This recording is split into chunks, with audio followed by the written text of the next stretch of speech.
ചെറുപ്പത്തിൽ സ്കൂളിൽ ചേരാൻ ചെല്ലുമ്പോൾ തൊട്ട് നമ്മൾ കാണുന്ന ഒരു കോളമുണ്ട്. നീ ഹിന്ദുവാണോ, ക്രിസ്ത്യാനിയാണോ, അതേ മുസ്ലിമാണോ? അന്നത് വലിയ കാര്യമായിട്ട് എടുത്തില്ല.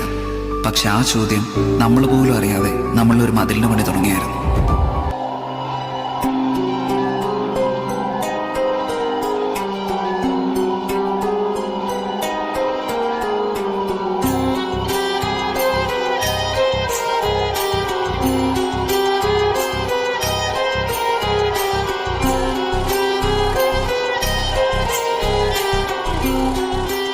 ഓഗസ്റ്റ് 13, 2018. അന്ന് ഞങ്ങളുടെ നാട്ടിലൊരു മഴ പെയ്തു. മഴയല്ലേ, എല്ലാവർക്കും ഇഷ്ടമല്ലേ? സന്തോഷത്തോടെ ഞാൻ ഓടി മുറ്റത്തേക്ക് ഇറങ്ങി.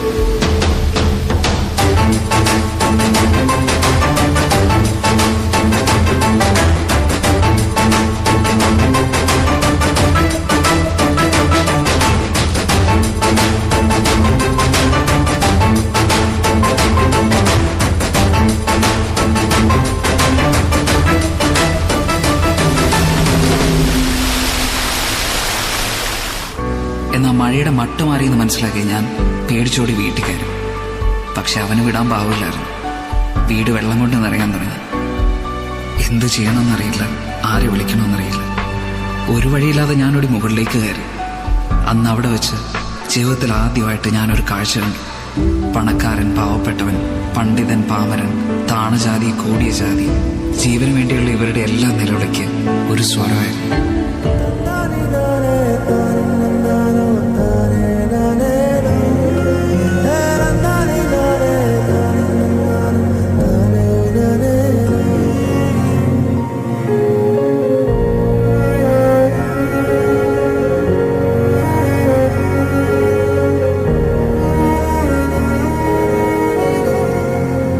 മഴയുടെ ശക്തി കൂടി, വെള്ളം വീണ്ടും ഉയർന്നു.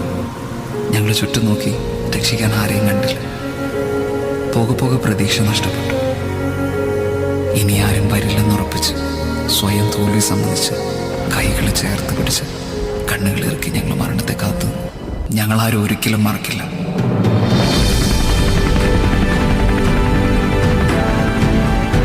എന്റെ നേരെ നീണ്ട ആ കൈകൾ ക്രിസ്ത്യാനിയുടെയോ ഹിന്ദുവിന്റെയോ മുസൽമാന്റെയോ അല്ല, ഇടതന്റെയോ വലതന്റെയോ മറ്റൊരു രാഷ്ട്രീയ പാർട്ടിയുടേതുമല്ല.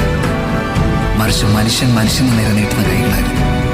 ജീവിതത്തിലേക്ക് പിടിച്ചു കയറ്റുമ്പോൾ ആ കൈ കറുത്താണോ വെളുത്താണോ എന്ന് ഞാൻ ചിന്തിച്ചില്ല. പക്ഷെ ആ കൈകൾക്ക് സ്വന്തം കുടുംബം എന്ന് തോന്നിപ്പിക്കുന്ന ഒരു ഉറപ്പുണ്ടായിരുന്നു.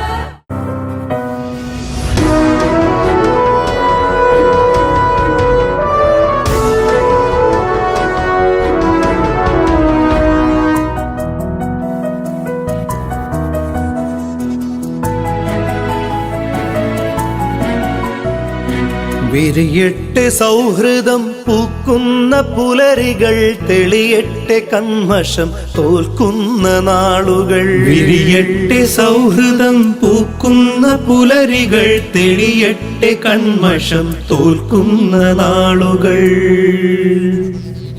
ഇരുട്ടിന്റെ കാവൽക്കാരെ, വെറുപ്പിന്റെ പടിയാളുകളെ, വഴിമാറുക വഴിമാറുക, തകരട്ടെ മതിലുകൾ, വെറിയേറ്റ മനസ്സുകൾ. വിരിയട്ടെ സൗഹൃദം പൂക്കുന്ന പുലരികൾ, തെളിയട്ടെ കന്മഷം തോൽക്കുന്ന നാളുകൾ. ഞങ്ങൾ പലർക്കും ഉറ്റവരും ഉടയവരും പോയി, വീടുകൾ നഷ്ടമായി. പക്ഷെ ഞങ്ങൾക്ക് അറിയില്ല, കാരണം ഞങ്ങൾക്ക് ചുറ്റും ഇന്ന് ആ മതിലില്ല. എല്ലാം ഒന്നിൽ നിന്ന് തുടങ്ങണമെന്ന് ഞങ്ങൾക്ക് നല്ല ബോധ്യമുണ്ട്. അത് ഞങ്ങൾ ചെയ്യുക തന്നെ ചെയ്യും. പക്ഷെ ആ മതിൽ പണിയാൻ ഇനി ഞങ്ങൾ സമ്മതിക്കില്ല. നമ്മൾ അതിജീവിക്കും ഒറ്റക്കെട്ടായിട്ട്. കാരണം ഇത് കേരളമാണ്, ദൈവത്തിന്റെ സ്വന്തം നാടാണ്. തോൽക്കാൻ ഞങ്ങൾക്ക് മനസ്സില്ല.